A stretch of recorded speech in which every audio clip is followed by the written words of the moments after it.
നമ്മൾ നേരത്തെ പറഞ്ഞതുപോലെ അപരന്മാർ ഒരു തലവേദനയാണ്. മഞ്ചേശ്വരത്ത് കെ സുരേന്ദ്രനും ഒരു അപരനുണ്ട്. എന്നാൽ ഈ അപരന് പിന്നിൽ കോൺഗ്രസ് ആണെന്നാണ് ബിജെപിയുടെ ആരോപണം. അപരനായ ഡി സുരേന്ദ്രൻ നായർ കോൺഗ്രസുകാരനാണെന്ന് ബിജെപി പറയുന്നു. തിരുവനന്തപുരത്തെ മുൻ DCC ഭാരവാഹിയെ മഞ്ചേശ്വരത്ത് അപരനായി നിർത്തിയത് UDF തോൽവി ഭയന്നാണെന്ന് കെ സുരേന്ദ്രൻ ആരോപിച്ചു. സാധാരണ നിലയിൽ അറിയപ്പെടാത്ത ആളുകളൊക്കെ അപരന്മാരായി വരുന്നത് നമ്മൾ കണ്ടിട്ടുണ്ട്. എന്നാൽ മഞ്ചേശ്വരത്ത് UDF നേതൃത്വം, കോൺഗ്രസ് നേതൃത്വം സംസ്ഥാന തലത്തിൽ തന്നെ അറിയപ്പെടുന്ന ഒരു ഉന്നത കോൺഗ്രസ് നേതാവിനെയാണ് അപരനായി നിർത്തിയിരിക്കുന്നത്. അരുവിയോട് സുരേന്ദ്രൻ എന്ന് പറയുന്ന തിരുവനന്തപുരം ജില്ലയിലെ ഏറ്റവും സീനിയർ ആയിട്ടുള്ള ഒരു കോൺഗ്രസ് നേതാവ്. അദ്ദേഹം DCCയുടെ ഭാരവാഹിയായിരുന്നു, INTUCയുടെ ബ്ലോക്ക് പ്രസിഡൻ്റായിരുന്നു, കോൺഗ്രസിൻ്റെ ബ്ലോക്ക് വൈസ് പ്രസിഡൻ്റായിരുന്നു, ഉഴമലക്കൽ പഞ്ചായത്ത് മെമ്പറായിരുന്നു. ഇത്തവണയും അതേ തെരഞ്ഞെടുപ്പിൽ മത്സരിച്ചിരുന്നു. ഇങ്ങനെയുള്ള ഒരു ഉന്നതനായ നേതാവിനെ KPCC നേതൃത്വം അപരനായി മത്സരിപ്പിച്ചിരിക്കുകയാണ് മഞ്ചേശ്വരത്ത്.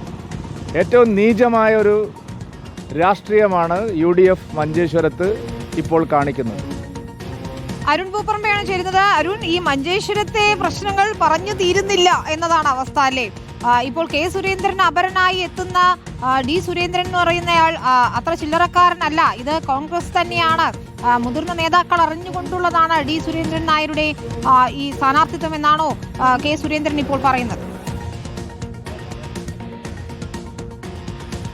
വിനീത, അപരന്മാർ പിടിക്കുന്ന വോട്ടുകളും മഞ്ചേശ്വരത്ത് നിർണായകമാകും. നമുക്ക് 2016 ഒരു കണക്കറിയാം. 2016 കെ സുരേന്ദ്രൻ 89 വോട്ടുകൾക്ക് പരാജയപ്പെട്ടപ്പോൾ കെ സുരേന്ദ്രൻ അപരനായിരുന്ന കെ സുന്ദര പിടിച്ച വോട്ടുകൾ 400-ലധികം വോട്ടായിരുന്നു കെ സുന്ദര അന്ന് പിടിച്ചത്. അത് വളരെ നിർണായകമാവുകയും ചെയ്തിരുന്നു. ഇത്തവണത്തെ നിയമസഭാ തെരഞ്ഞെടുപ്പിലേക്ക് വരുമ്പോൾ കെ സുരേന്ദ്രന് ഒരു അപരനുണ്ട്, ഡി സുരേന്ദ്രൻ നായർ.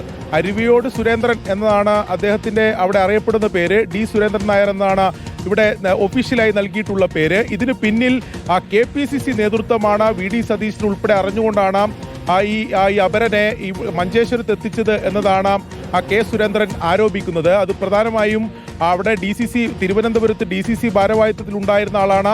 കഴിഞ്ഞ തദ്ദേശ തെരഞ്ഞെടുപ്പിൽ മത്സരിച്ചതാണ്. മുമ്പ് അവിടെ പഞ്ചായത്ത് അംഗമായിരുന്നു.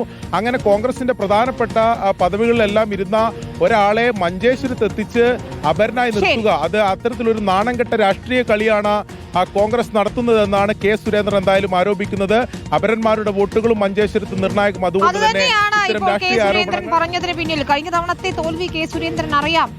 ഈ അപരൻ പിടിച്ച വോട്ട് എത്രത്തോളം നിർണായകമായി. അതുകൊണ്ട് തന്നെ ഈ അപരൻ വരുമ്പോൾ അതൊരു ആശങ്കപ്പെടുത്തുന്ന സാഹചര്യമാണ്. അത് കോൺഗ്രസ് തന്നെ നേതാക്കൾ അറിഞ്ഞുകൊണ്ട് ചെയ്യുന്നു എന്നതാണ് കെ സുരേന്ദ്രന്റെ ആരോപണം. മഞ്ചേശ്വരത്ത് അങ്ങനെ ടൈറ്റ് ഫൈറ്റ് നടക്കുന്ന മണ്ഡലത്തിൽ ഒരുപാട് കാര്യങ്ങൾ ഇതുപോലെ അപ്ഡേറ്റുകൾ വരികയാണ്. അരുൺ പൂപ്പറമ്പയാണ് ചേർന്നത് വിശദാംശങ്ങൾ.